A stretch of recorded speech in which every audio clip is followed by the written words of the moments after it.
Good evening. I'm here on behalf of Gale of Waterdeep. He wishes to extend you an invitation for a private conversation in a more suitable locale. You are speaking to a mere projection of Gale. His appearance, his voice, and a certain measure of his personality, reconstituted in this case to play as emissary and usher. Would you care to join him? What little I could glean from the portion of his mind that is open to me, it is a matter most urgent. Gladly. Simply follow yonder path, and soon you will find him.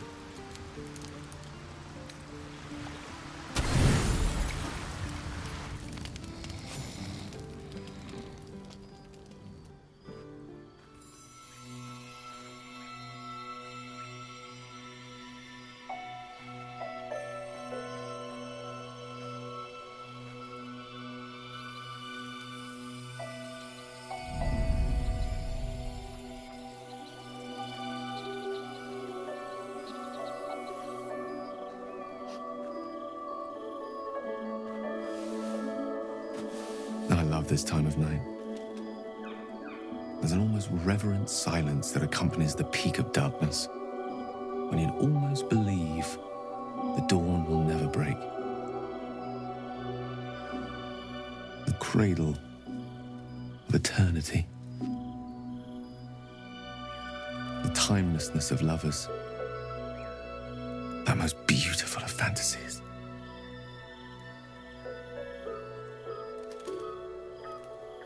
Indeed. The curse is still present, of course.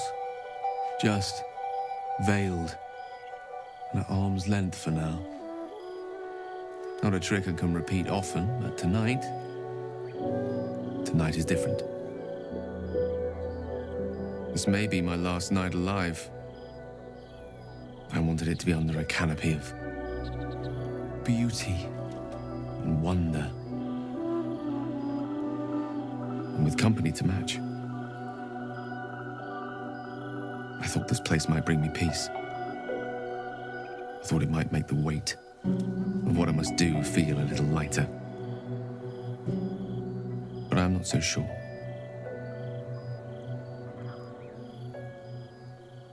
Babe or crone, coward or hero, death is assured.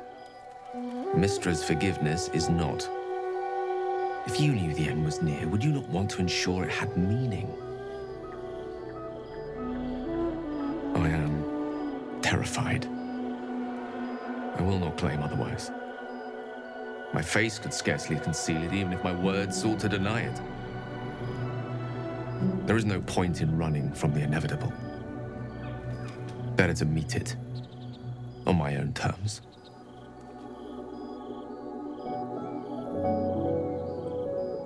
One moment with you could sate me for a lifetime, and prize the fear from my heart. I'm so very glad you came to share this with me. I know this is all unreal, but I created it for you. You must know that you're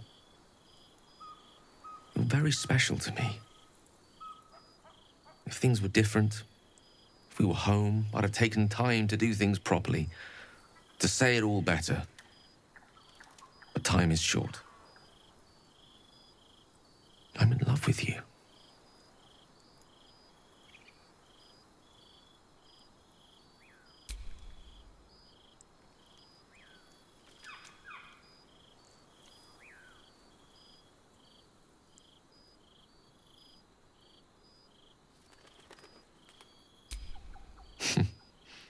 And you're a bad liar. I lived the life of a hermit for some time before I met you. Safer for all, but not conducive to pleasures of the flesh.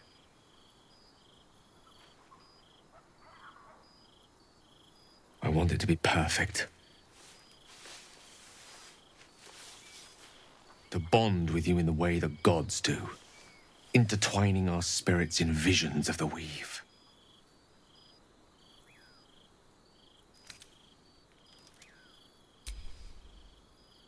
Are you sure? I could conjure up any sight that you could dream of, and a few you could not.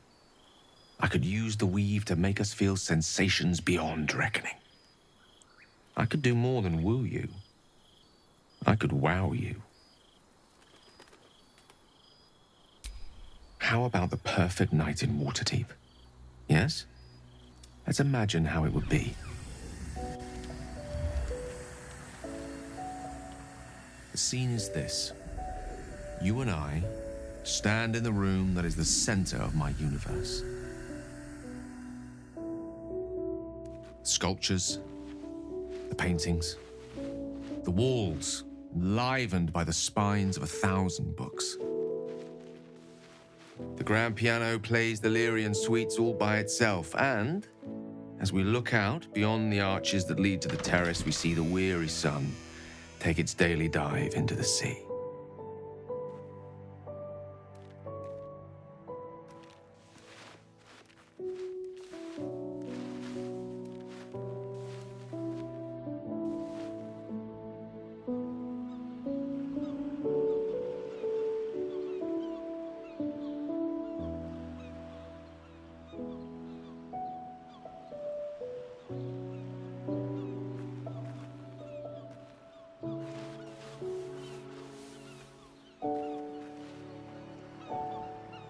My favorite spot. Many times, evening turned to night and back to daybreak once more while I sat here, lost in words.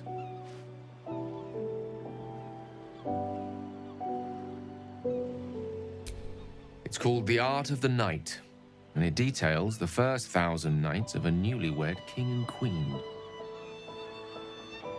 They turned everything they did into an art. The art of conversation, the art of taste, time-honored and newly acquired. The art of the body, the exploration and acceptance of the self and the other. The art of the night itself. They say we take a page from their book.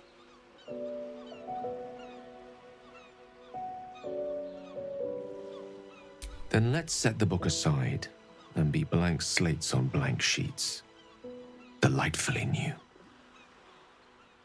What do you say?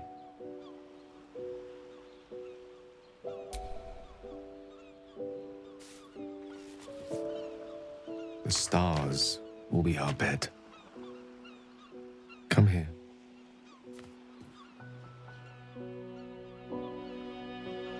Why confine ourselves to the pleasures of mortal flesh? There's but one stitch in a vast tapestry. Let me show you more.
When you wake, it will be back at our camp.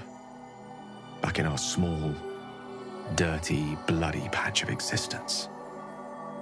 But stay with me now. There are endless worlds out there. Countless ways to declare love.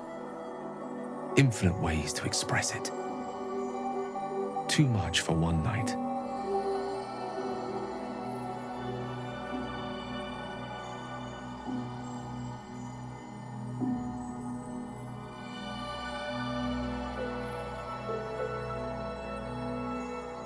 We shall try.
I wanted to talk to you about our night together.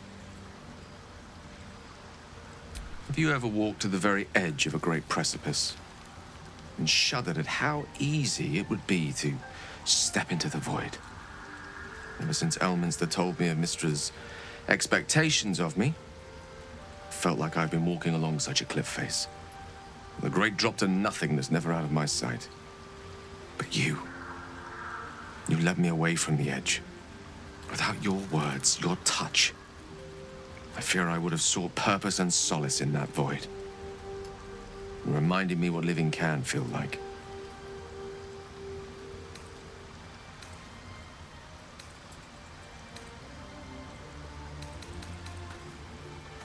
Well, generosity is always a noble virtue, whether it be in the streets, by the charity box, or betwixt the sheets. Besides, given my propensity towards verbosity, surely can't be a surprise that I have a practiced tongue. I hope the end is much farther away than I had suspected. I hope that night meant as much to you as it did to me. And I hope we will have more time together. Together. Alone. I'll see that there is. Woe betide anyone who tries to stop me. There's nothing that would give me greater pleasure.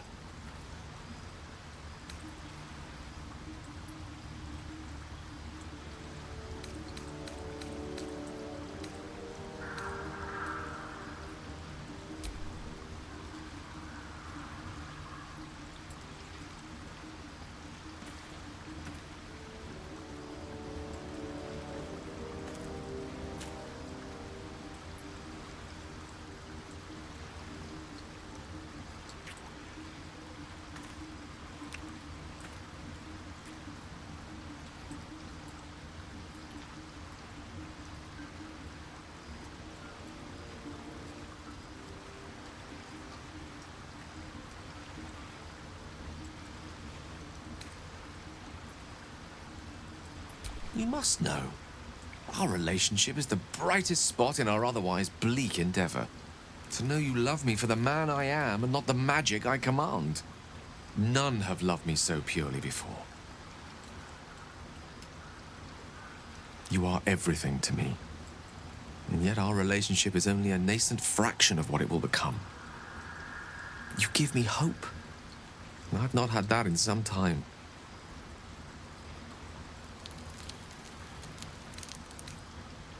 Grateful, mostly. For meeting you. For having someone who cares that I'm here, alive. Not reduced to a cloud of netherese vapor. Someone apart from my Tressim, that is.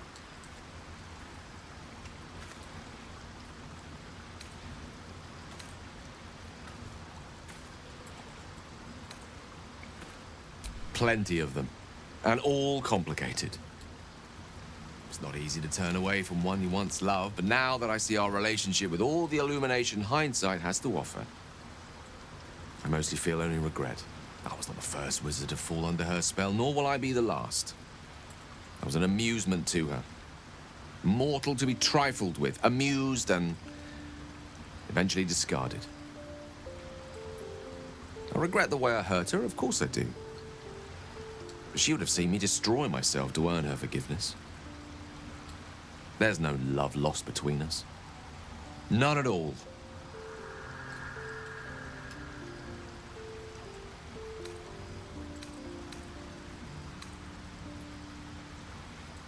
No matter. After all, a bond like ours hardly needs words to express it. What else is troubling you?